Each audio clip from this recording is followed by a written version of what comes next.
Emperor's Cup Spring, Japan's greatest 2-milers to battle in historic Kyoto. Tenno Sho.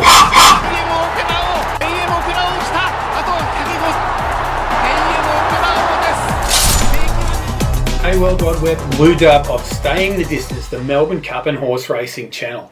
The Tenno Sho Spring is just around the corner and I can't wait. Sunday, 4th of May, 3:40 p.m. Japan time. Now, coming up, I'll be giving you a runner-by-runner preview of the Tenno Sho Spring, but first let's pause and wonder for a moment, what drama is going to unfold this time?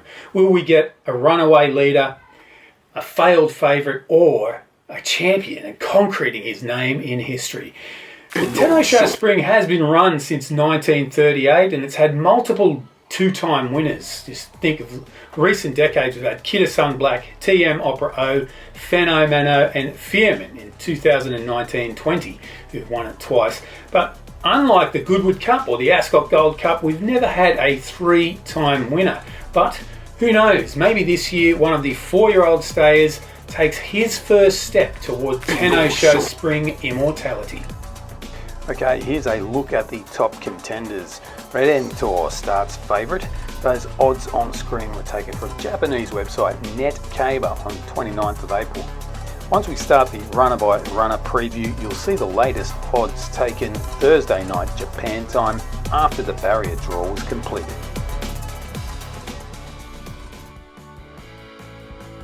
Here are some of the previous winners of the Tenno Sho Spring with their respective lead-up races. You can see that the Hanshin Daisho 10 dominates with place getters for 6 of the last 8 years. The Osaka High, it's a 2,000 metre race, and since 2020 the Nikkei Sho has become a prominent provider of Tenno Sho Spring winners and place getters. Last year though, it was all the runners from the Hanshin Daisho 10 filling the place sets.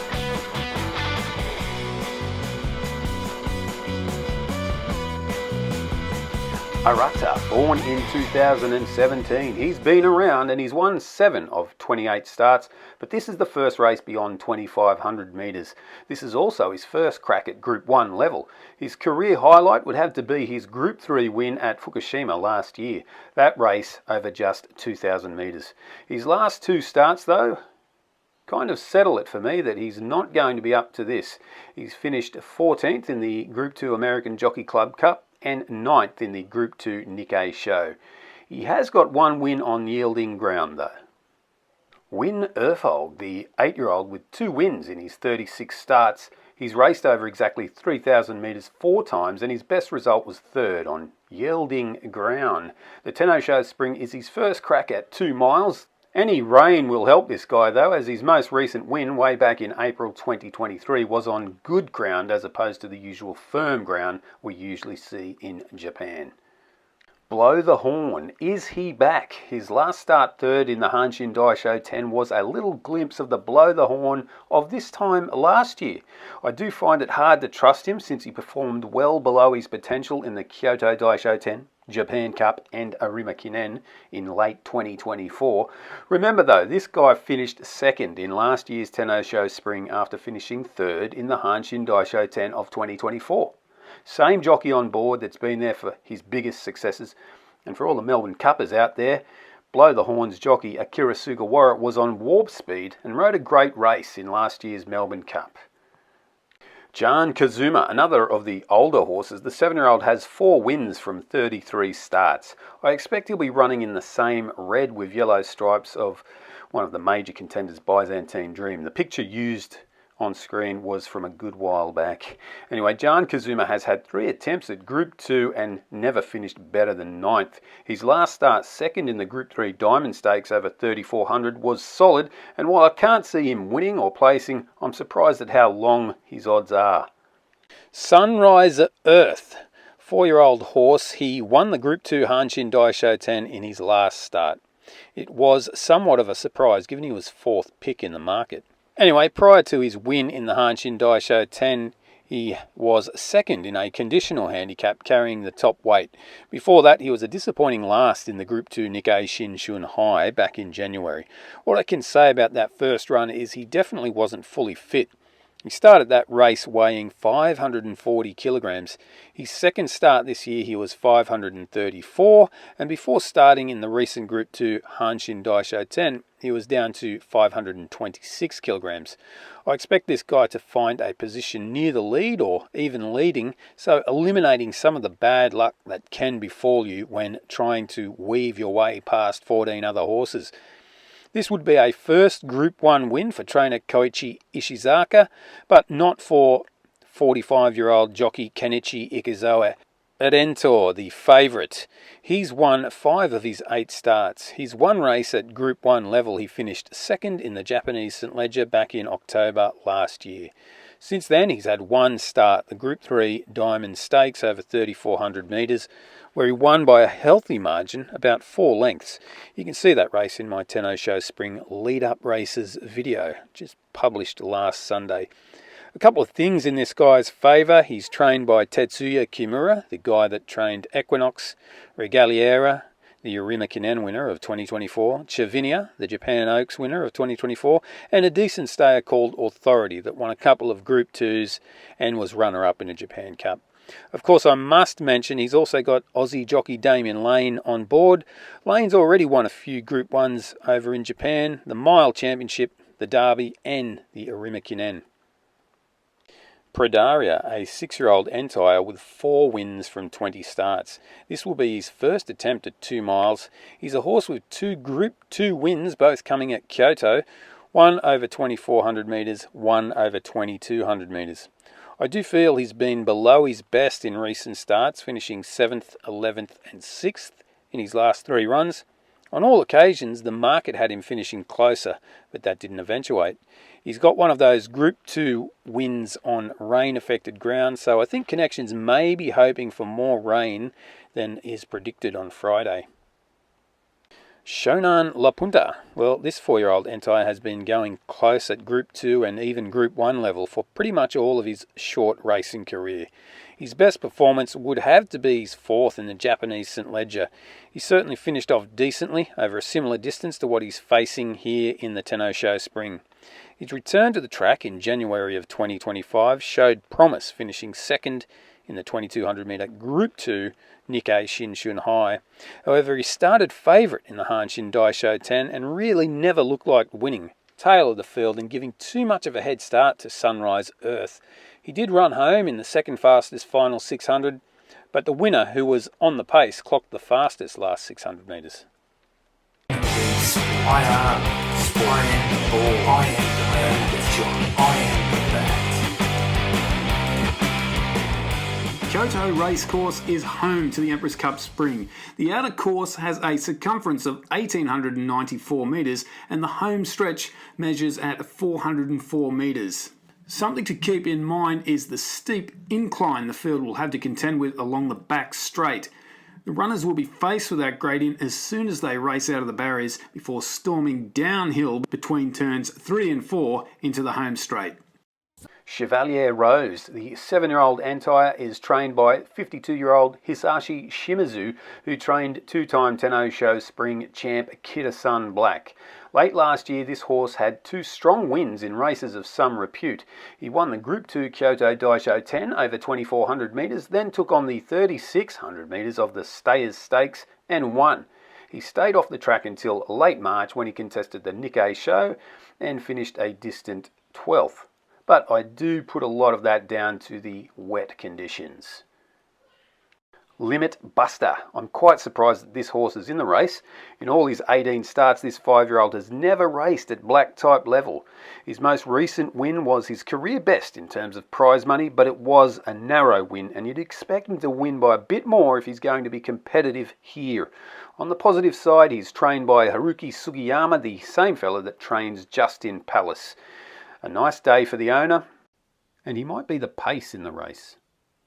Maina Emperor, the 5-year-old trained by Hisashi Shimizu. This horse has kind of come from nowhere. He did run in a Group 2 as a 3-year-old, but since April of 2023, he stayed away from black type racing. He had a win in December in a conditional race with Frankie Dettori on board. That was over 2,200 metres. Then in January this year, he was third, stepping up to Group 2 level in the Nikkei Shinshun High. And in his most recent run, he recorded a career highlight, winning the Group 2 Nikkei show over 2,500 metres. That was his first run over 2,500 metres, and he passed in gritty fashion, 3 wide, facing the breeze. But I do question the time and his opposition. It certainly wasn't a fast time, given the race was on a rain-affected track. I compared his win with a handful of other Nikkei show winners on the same track conditions labelled good, and it doesn't look good for Maina Emperor. He had the slowest time of those Nikkei show winners on good tracks, and also the slowest final 600. Warp Speed. Many Aussies are familiar with this horse after his shock second in the Melbourne Cup. There is quite a disparity in his odds when comparing Australian and Japanese markets. In Japan he's around 45 to 1, while in Oz it's closer to 25 to 1. Since returning to the track in 2025, he's been 4th in the Group 3 Diamond Stakes and 7th in the Group 2 Hanshin Daisho 10. In both races he finished further back than the market had expected. I didn't give him much chance in the Melbourne Cup, and I was wrong. I don't give him any chance in the Tenno Sho Spring, and there's a lot more staying talent in this race though. Justin Palace, the 6-year-old Tenno Sho Spring champion from 2023, is back. That year that he won, he was ridden by Christophe Lemaire. There's no Lemaire this year. He'll be ridden by Katsuma Samashima, who's yet to pick up a Group 1 win. Justin Palace had a great year in 2023, winning the Hanshin Daisho 10, Tenno Sho Spring, and then he picked up a third in the 2,200 metre Group 1 Takarazuka Kinen. He was second in the Tenno Sho Autumn over 2,000 metres, but since December of 2023, he's had 7 starts and not finished in the first 3 once. Is this move back to 2 miles strategic or a case of desperation? Byzantine Dream, another of the 2024 3-year-old crop that looked to have a mortgage on this race. Byzantine Dream ran a huge race in the Japanese St. Leger, finishing within a length of Redentor. Since then, he picked up 6th in the American Jockey Club Cup, then trounced his UK and French rivals in Saudi Arabia at Group 2 level in the Red Sea Turf Handicap. I was surprised Byzantine Dream didn't go ahead in the Dubai Gold Cup after that win, as I think he would have got the money there. Obviously, Connections fancy their chances in the Tenno Sho Spring.